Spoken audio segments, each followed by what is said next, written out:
سے تشریف لانے والے میرے محترم سامعین اور اس ادارے کے پیارے طلباء، السلام علیکم ورحمۃ اللہ۔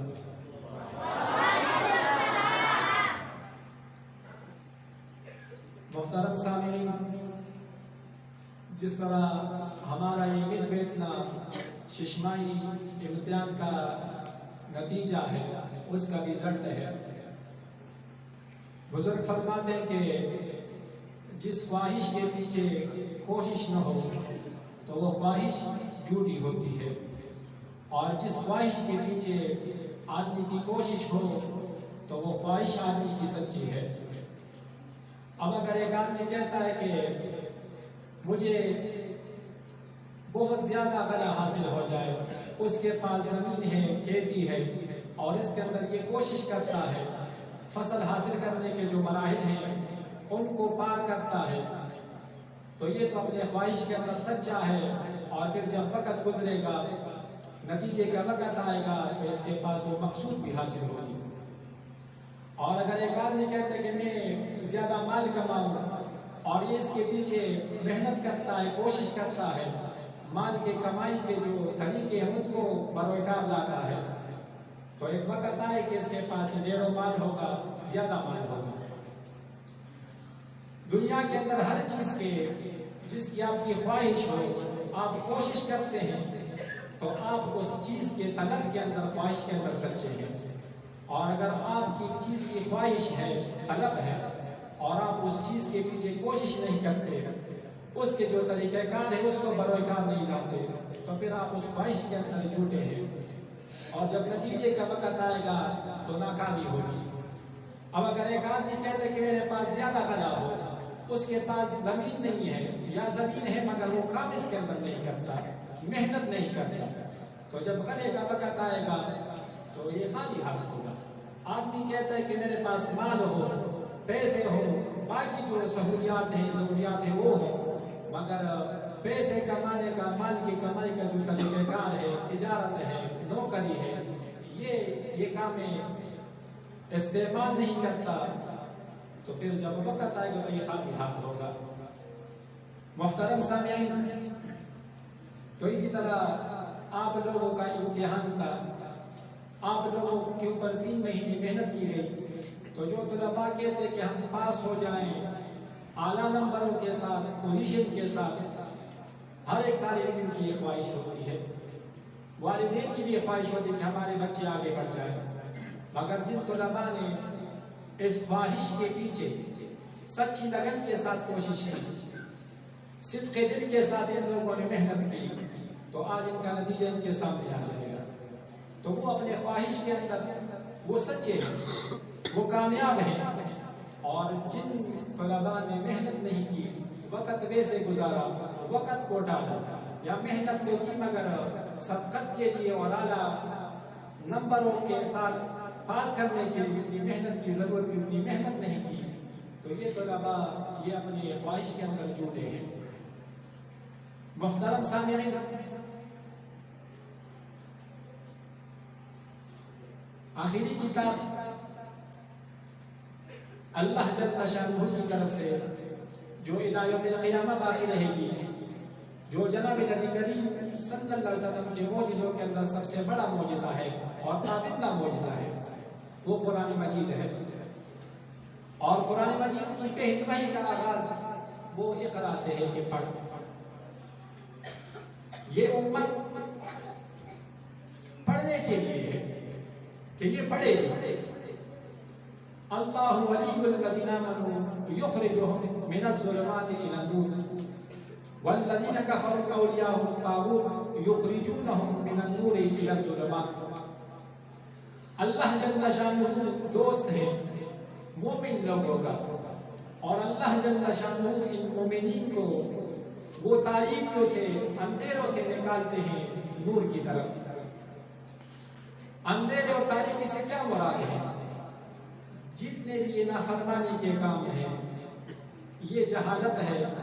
یہ تاریکیاں ہیں، یہ اندھیرے ہیں، اور جتنے بھی اللہ جل شانہ کے راضی ہونے کے کام ہیں تو یہ نور ہے، روشنی ہے اور علم ہے. ہم اپنی زندگی کے اندر جتنے بھی کام کرتے ہیں تو اگر یہ اللہ جل شانہ کے ناراضگی والے کام ہیں تو یہ جہالت ہے، یہ اندھیرا ہے، یہ تاریکی ہے. اور اگر وہ کام اللہ جل شانہ کی رضامندی کے ہیں تو یہ نور ہے، یہ روشنی ہے اور یہ علم ہے. محترم سامعین، اسلام کا مذہب یہ روشن خیالی ہے. یہ روشن خیالی اسلام کے مذہب کا جز ہے، مگر روشن خیالی کی تفسیر اور مطلب اور تشریح کیا ہے کہ جو اللہ جل شانہ کے احکامات ہیں، اللہ جل شانہ نے جن کاموں کے کرنے کا حکم دیا ہے کہ ہم اس کو بجا لائیں، اللہ جل شانہ نے جن کاموں سے ہمیں منع کیا تو ہم اس سے رک جائیں، تو یہ روشن خیالی ہے. اسلام اور روشن خیالی یہ جو ہے لازم ملزوم ہے. اور اسلام و روشن خیال اس وجہ سے کہ اس کا ایک مسئلہ بھی جو ہے وہ عقل کے مخالف نہیں ہے. اگرچہ بعض جگہوں تک ہمارے عقل کی رسائی ہوتی اور بعض جگہ تک نہیں ہوتی، مگر یہ اسلام کی حقانیت کی دلیل ہے کہ اسلام کے اندر ایک مسئلہ بھی جو ہے عقل کے خلاف نہیں ہے. جتنے بھی اسلامی احکامات ہیں وہ سارے کے سارے عقل کے موافق ہیں. عزیز طلباء، اللہ جل شانہ نے آپ لوگوں کے پر احسان کیا ہے کہ آپ لوگوں کو اس دینی ادارے کے اندر جس کے سرپرست اور جس کے رہنما وہ علماء ہیں اور علماء کی تربیت یافتہ ہیں. اسلام عصری علوم کا مخالفت نہیں کرتا، نہیں اس کے مخالف ہے، بلکہ اسلام تو حکم دیتا ہے فاستبقوا الخیرات، آپ نیکی کے کاموں کے اندر سبقت کریں، اچھے کام بڑے کام صرف کرے نہیں بلکہ اس کے اندر آپ دوسرے لوگوں سے آگے بھی بڑھیں. مگر ہاں اسلام جو ہے وہ عصری علوم کا، انگریزی کا، سائنس کا یہ مخالف نہیں ہے. ہاں اسلام ماحول کا تقاضا کرتا ہے کہ ماحول جو ہے وہ ہمارا دینی ہو، ماحول ہمارا بھی اسلامی ہو. اگر آپ کا استاذ تربیت یافتہ ہو تو وہ آپ کو انجیل پڑھا کر پکا مسلمان بنا دے گا، اور اگر آپ کے استاذ کی خود تربیت نہ ہو، وہ خود ماحول کے اندر یہ رہ چکا ہو، اس کو خود معلومات نہ ہو، تو آپ کو قرآن مجید پڑھا کر عیسائی اور یہودی بنا دے گا. عزیز طلباء، جس بچے کے اندر 3 صفات آ گئے، جس بچے نے 3 کام نبھائے، وہ بچہ اب بھی کامیاب ہے، مستقبل کے اندر بھی کامیاب ہے، قبر کے اندر بھی کامیاب ہے اور آخرت کے اندر بھی کامیاب ہے. اور وہ 3 باتیں بزرگوں نے اپنے تعلیمات کا خلاصہ بیان کیا ہے کہ کم سے کم اپنے بچے کو 3 باتوں کا پابند بنا لے. پہلی بات کہ ہم تہیا کر دیں کہ ہم نے سچ بولنا ہے. ان الصدق ينجي والكذب يهلك، ان الصدق يهدي الى البر والبر الى الجنة، کہ سچائی یہ نجات دیتی ہے، سچائی آدمی کو کامیابی کی طرف لے جاتی ہے، اور جھوٹ آدمی کو ہلاکت کے اندر ڈالتا ہے، اور جھوٹ آدمی کو ناکام کر دیتا ہے. ہمارے پر جس طرح بھی حالات آ جائے مگر ہم نے سچ بولنا ہے اور سچے لوگوں کا ساتھ ہمیں دینا ہے. روایات میں آتا ہے کہ آدمی سچ بولتا ہے، یہاں تک بولتا ہے کہ یہ اللہ جل شانہ کے یہاں جو رجسٹر ہے اس کے اندر جو ہے سچا لکھ دیا جاتا ہے. اور ایک آدمی جھوٹ بولتا ہے، یہاں تک بولتا رہتا ہے، اس کی عادت ہو جاتی کہ اللہ جل شانہ کے یہاں جو رجسٹر اس کے اندر جھوٹا لکھ دیا جاتا ہے. سچ بات بولنا یہ کامیابی کی پہلی سیڑھی ہے. جس بچے نے یہ تہیا کیا کہ ہم سچ بولیں گے، جھوٹ سے پرہیز کریں گے، جھوٹ نہیں بولیں گے، تو یہ اس بچے نے کامیابی کی پہلی اینٹ جو رکھتی ہے، وہ بنیاد رکھتی ہے. محترم سامعین، آپ لوگ جس طرح اس کے سرپرست آئے ہیں بچوں کے، اس ادارے کے اندر اپنے اولاد کو، اپنے چھوٹوں کو بھیجتے ہیں، ان کا 6 گھنٹے 7 گھنٹے ہمارے ساتھ دوران یہ ہوتا ہے، مگر یہ باقی 16-18 گھنٹے آپ کے ساتھ گھر کے اندر رہتے ہیں۔ بچے جو ہے ہر چیز کاپی کرتے ہیں، نوٹ کرتے ہیں، مگر کبھی جو ہے وہ بچپن کی وجہ سے وہ اس کا اظہار نہیں کر سکتے۔ ہم جھوٹ بولتے ہیں، دھوکہ کرتے ہیں، فریب کرتے ہیں، باقی کوئی غلط حرکت کرتے ہیں، تو ہم یہ سمجھیں کہ یہ چھوٹے، ان کو سمجھ نہیں آتی، ان کو سمجھ آتی ہے کہ دل کے اندر وہ بات منقش ہو جاتی ہے، ریکارڈ ہو جاتی ہے، کبھی جو ہے اس کا اظہار فی الحال کر دیتے ہیں، اور کبھی جو ہے زیادہ بچپن کی وجہ سے وہ جب عمر زندگی کے آگے کی طرف گزرتی تو اس کے سامنے یہ باتیں آ جاتی ہیں، پھر وہ حرکات وہی باتیں کرتے ہیں۔ جھوٹ یہ تمام گناہوں کی جڑ ہے، اور سچ یہ تمام نیکیوں کی جڑ ہے۔ جناب نبی کریم صلی اللہ علیہ وسلم کے پاس ایک آدمی آتا ہے، کہتا ہے کہ میں شراب بھی پیتا ہوں، بدکاری بھی کرتا ہوں، فنا بھی کرتا ہوں، جھوٹ بھی بولتا ہوں، مگر میں ان کاموں، غلط کاموں کے اندر صرف ایک کام کو چھوڑنے کی تیار ہوں، جو آپ کی مرضی آپ مجھے بتا دیں، میں اس سے پرہیز کروں گا، اس کو ترک کر دوں گا۔ تو معالج ہونے کی حیثیت سے، ڈاکٹر ہونے کی حیثیت سے، طبیب ہونے کی حیثیت سے جناب نبی کریم صلی اللہ علیہ وسلم نے اس کو فرمایا کہ چلے آپ جب ایک کام کو چھوڑنے کا ارادہ کیا ہے تو آپ جھوٹ سے احتراز کریں، جھوٹ سے اپنے آپ کو بچائیں، جھوٹ کو ترک کر دیں۔ یاد میں چلا گیا، اس کے شراب پینے کا وقت جب آ گیا، شراب کو ہاتھ لگایا، مگر پھر دل کے اندر خیال ہے کہ میں پیغمبر صلی اللہ علیہ وسلم کے ساتھ ملوں گا، وہ مجھ سے پوچھیں گے کہ شراب پیا تھا نہیں پیا تھا، تو جھوٹ کو میں بولوں گا نہیں، تو پھر میں کس طرح کہوں گا کہ میں نے شراب پیا ہے۔ اس طرح ایک ایک کر کے اس کے اندر جتنی غلطیاں تھیں، اس کا وقت آتا ہے، اس کا ارادہ کرتا ہے، مگر پھر دل کے اندر خیال آتا ہے کہ میں جناب نبی کریم صلی اللہ علیہ وسلم کے سامنے دربار کے اندر جب پیش ہوں گا تو میں کس طرح کہوں گا کہ میں نے غلط کام کیا ہے۔ تو ایک ایک کر کے تمام گناہوں کو وہ چھوڑ دیتا ہے، اور جناب نبی کریم صلی اللہ علیہ وسلم کے دربار کے اندر آئے تو کہتے ہیں کہ میں تمام گناہوں سے توبہ کیا ہے۔ تو پیارے طلباء، تمام گناہوں کی جڑ وہ جھوٹ ہے، اور تمام نیکیوں کی جڑ وہ صدق ہے، سچائی ہے۔ تو ہم تہیا کرتے ہیں کہ ہم نے سچ بولنا ہے اور جھوٹ سے بھی پرہیز کرنا ہے۔ دوسری بات وہ یہ کہ ہم نے 5 وقت کی نماز پڑھنی ہے۔ آج سے ہم تہیا کرتے ہیں کہ اگر پڑھ رہے تھے تو مداومت کرتے، اگر کمی کوتاہی ہوئی تو آج کے بعد انشاءاللہ ہم جو ہے دن کے اندر جو ہے دن رات میں 5 نمازیں فرض ہیں، تو ہم یہ 5 نمازوں کو پابندی کے ساتھ پڑھیں گے۔ ایمان کے بعد اہم عبادت وہ نماز ہے، اور بعض علماء کا فرمان ہے کہ یہ نماز یہ تمام عبادات کو اپنے اندر جمع کرنے والی ہے۔ نماز کے اندر حج کی بھی شان ہے، نماز کے اندر روزے کی بھی شان ہے، نماز کے اندر زکوٰۃ کی بھی شان ہے۔ یہ نماز جناب نبی کریم صلی اللہ علیہ وسلم نے فرمایا کہ الصلاۃ عماد الدین، نماز ہی دین کا ستون ہے۔ جس نے نماز کو قائم کیا اس نے دین کو قائم کیا، اور جس نے نماز کو چھوڑ دیا، نماز کو ترک کر دیا، اس نے اپنے دین کو برباد کر دیا۔ بعض روایات میں آتا ہے کہ ایمان اور کفر کے درمیان اگر فاصلہ ہے، رکاوٹ ہے، دیوار اور حائل ہے، تو وہ نماز کا پڑھنا ہے۔ اگر آدمی نماز پڑھتا ہے تو یہ مومن، اور اگر نماز کو ترک کرتا ہے تو یہ کفر کا واقع ہو جاتا ہے۔ تو ہم جو ہے اس بات کا تہیا کرتے ہیں کہ ہم نے جو ہے 5 وقت کی جو نماز ہے باجماعت وہ پڑھنی ہے۔ اور تیسری خصلت جس کو ہم نے اپنانا ہے وہ خدمت خلق ہے، کہ ہم اپنے چھوٹوں کو سمجھا دیں کہ اپنی خدمت کرنی ہے۔ بزرگ فرماتے بھی ہیں کہ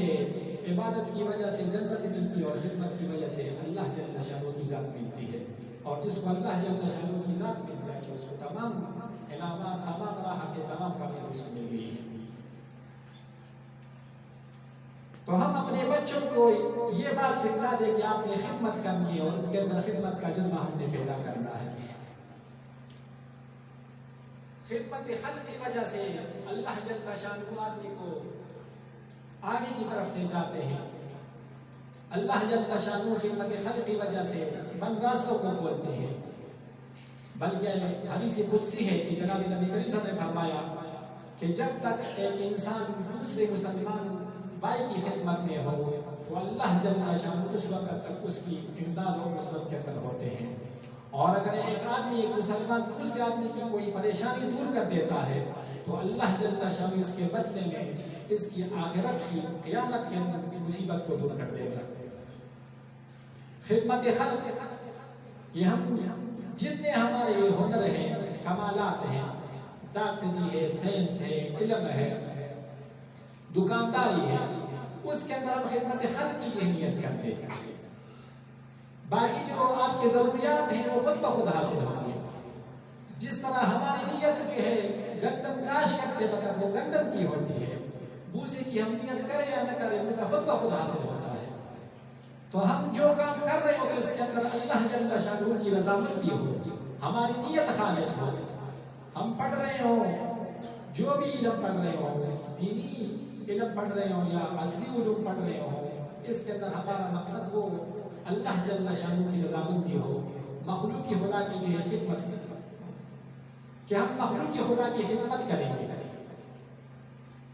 اور یہ نیت ہم کے ابتدا میں نہیں کرتے، اپنے بچے کو راستہ نہیں دکھاتے، صحیح راستہ نہیں دکھاتے، تو اس کی وجہ سے پھر یہ بچے بھی آگے بڑھ جاتے ہیں، یہ عہدے کے اوپر آ جاتے ہیں، منصب کے اوپر آ جاتے ہیں، مگر اس کے سامنے جو ٹارگٹ ہوتی ہے، مقصد ہوتے ہیں، وہ غلط ہوتا ہے. ہم جب بچے کو بستہ دیتے ہیں تو کیا سمجھاتے ہیں اس کو کہ بیٹا آپ پڑھے، آپ ڈاکٹر بننے کے میرے لیے گاڑی اور کوٹی خریدو گے، بتاؤ گے. آپ پڑھیں، آپ آگے نکلیں گے تو آپ مجھے جو ہے لندن لے جاؤ گے، امریکہ لے جاؤ گے. ہم جو ہے اپنے بچے کے ذہن کے اندر جو یہ بتا دیتے ہیں کہ آپ یہ پڑھنے کا مقصد جو ہے وہ پیسہ ہے، کمائی ہے، شہرت ہے، دولت مندی ہے. پھر یہی بچہ جب بڑا ہو جاتا ہے یہ جس جگہ پر بھی چلا جاتا ہے مقصود اس کا پیسہ ہوتا ہے. اگر یہ کلرک ہو، اگر یہ سپاہی ہو، یہ پٹواری ہو، یہ ڈاکٹر ہو یا یہ کوئی بڑا افسر بن جائے تو اس کے ذہن کے اندر ہم نے ابتدائی سے یہ بات بتائی ہوتی ہے کہ آپ نے پیسہ جمع کرنے، آپ نے گاڑی خریدی ہے، آپ نے کوٹی خریدی ہے، تو وہ اس ٹارگٹ کے اوپر یہ چل رہا ہوتا ہے. اور پھر ہم شکوہ کرتے ہیں کہ پولیس نے مجھ سے پیسے لیے، کلرک نے مجھ سے پیسے لیے،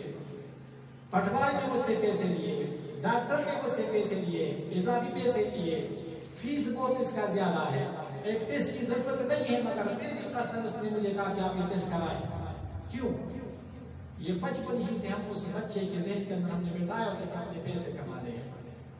اور اگر ہم اس کی بجائے بچے کو بستہ دے دیں، کتاب دے دیں اور ان کو یہ نظریہ دے دیں، ان کو یہ تعلیم دے دیں کہ بیٹا آپ نے پڑھنا ہے مگر آپ نے انسانیت کی، مخلوق کی خدا کی خدمت کرنی ہے. آپ نے جو مصیبت زدہ لوگ ہیں، جو ستم زدہ لوگ ہیں، غریب لوگ ہیں، فقیر لوگ ہیں، عاجز لوگ ہیں، ان کے ساتھ تعاون کرنا ہے. تو اگر ہم اس کے ذہن کے اندر یہ بات بیٹھا دیں ابتدائی سے تو انشاءاللہ یہ بچہ بڑا ہوگا پھر یہ لوگوں کو لوٹے گا نہیں، یہ لوگوں سے پیسے وغیرہ نہیں دے گا، ناجائز پیسے نہیں دے گا، رشوت نہیں دے گا، حرام نہیں دے گا. تو تیسری بات یہ ہے ہم نے اپنے بچوں کے ذہن کے اندر یہ بات بتانی ہے کہ ہم نے خدمت خلق کرنی ہے.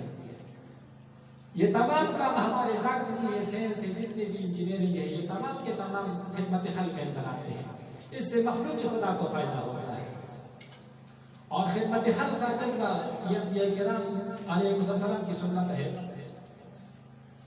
جناب حضرت موسیٰ علیہ السلام وہ مصر سے چلے جاتے ہیں اور روپوش ہوتے ہیں اور مدین کے اندر پہنچتے ہیں. وہاں پر دیکھتے ہیں کہ وہاں پر کنواں ہے، 2 بچیاں کھڑی ہیں وہاں پر اور لوگ آتے ہیں اور اپنے بیٹے بچے کو سیراب کرتے اور آگے چلے جاتے ہیں. کچھ وقت تک آپ دیکھتے رہے اور وہ بچے انتظار کے اندر کھڑی رہی. پھر جو ہے کچھ لمحے بعد یہ آ جاتے کنویں کے اوپر اور لوگ کہتے ہیں کہ آپ لوگوں کے اندر تو غیرت ہے نہیں، یہ بچیاں ہیں، کمزور ہیں، ناتواں ہیں، میں ایک وقت سے دیکھ رہا ہوں کہ یہ کھڑی ہیں، آپ لوگ آتے اپنی بکریوں کو سیراب کر دیتے ہیں، پانی نکال دیتے ہیں، ڈھول نکال دیتے ہیں،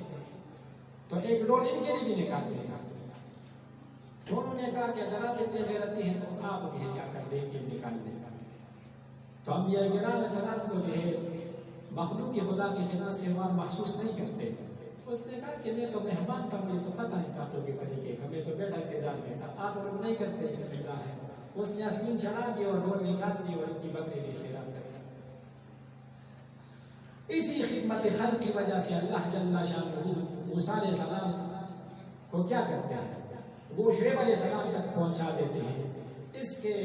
امن کا، اس کی روٹی کا، اس کی نوکری کا، اس کی شادی کا تمام یہ سامان ہو جاتا ہے۔ یہ کس کی وجہ سے؟ خدمت خلق کی وجہ سے۔ تو ہم اپنے اندر یہ تین صفات یہ پیدا کرتے ہیں، اپنے بچوں کو یہ تین باتیں سکھا دیں کہ حالات جیسے بھی ہو ہم سچ بولیں، جھوٹ سے جو ہے اجتناب کریں، جھوٹ سے اپنے آپ کو بچائیں۔ جھوٹ جو ہے تمام گناہوں کی جڑ ہے۔ حدیث شریف کے اندر تو یہاں تک آتا ہے کہ ہم بچے کو بلاتے ہیں کہ بچے آ جاؤ، ہم آپ کو چیز دیتے ہیں،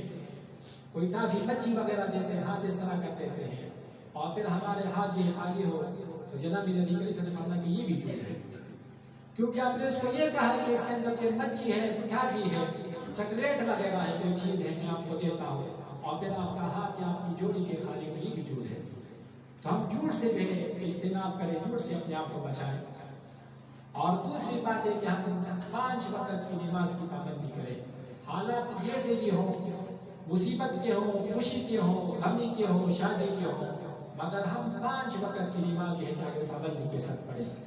حضرت عمر رضی اللہ تعالیٰ عنہ اپنے گورنروں کو، اپنے حاکموں کو جو ہے پیغام بھیجتے تھے تو فرماتے تھے کہ میری نزدیک آپ لوگوں کے تمام کاموں کے اندر سب سے اہم کام جو ہے کہ وہ نماز ہے۔ جس نے نماز کو قائم کیا صحیح طریقے کے ساتھ، اس کے باقی کام بھی صحیح ہوں گے، اور جس کی نماز ضائع ہوگی، جس نے نماز کو یہ پورے آداب اور شرائط کا لحاظ رکھ کر بھی نہیں پڑھا تو اس کے باقی کام بھی ضائع ہوں گے۔ ہم نماز تو پڑھتے ہیں مگر نماز کو ہم نے سیکھنا ہے اپنے علماء سے، اپنے بڑوں سے، تب جو یہ نماز فائدہ دیتی ہے۔ یا تو پڑھتے نہیں ہیں، اور اگر پڑھتے ہیں تو پھر اس کے جو شرائط ارکان وغیرہ آداب طریقے مستحبات ہیں اس کے جانب بغیر پڑھتے ہیں، تو نماز کے اوپر جو فوائد ملتے ہیں اس سے ہم محروم ہو جاتے ہیں۔ کیونکہ نماز کا تو فائدہ یہ کہ ان صلاۃ تنہی عن الفحشاء والمنکر، کہ نماز آدمی کو غلط کام سے، بے حیائی کاموں سے، حرام کاموں سے بچاتی ہے۔ اگر آدمی کے ذہن کے اندر سوال پیدا ہوتا ہے کہ ہم تو آج کل نماز پڑھتے ہیں، مگر نماز پڑھنے کے باوجود پھر بھی یہ لوگ بے حیائی کے کام کرتے ہیں، حرام کام کرتے ہیں، غلط کام کرتے ہیں، تو اس کے جوابات تو کئی علماء نے دیے تفسیروں کے اندر، کتابوں کے اندر۔ ایک جواب اس کا یہ کہ نماز آپ کو تب جو ہے بے حیائی کے کاموں سے بچائے گی جب آپ نماز کو اس کے شرائط، آداب وغیرہ کا لحاظ رکھ کر پڑھیں گے۔ اگر آپ نماز جو نماز اللہ جل شانہ مطلوب ہے اس طریقے پر تو پھر یہ بلکہ دوسری جگہ پر اس کا جواب آیا ہے، حافظوا علی الصلوات والصلاۃ الوسطی وقوموا للہ قانتین۔ حافظوں کا سکھایا ہے باب مفاعلہ سے،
ساتھ قائم کہ اللہ جل شانہ کا حکم ہے،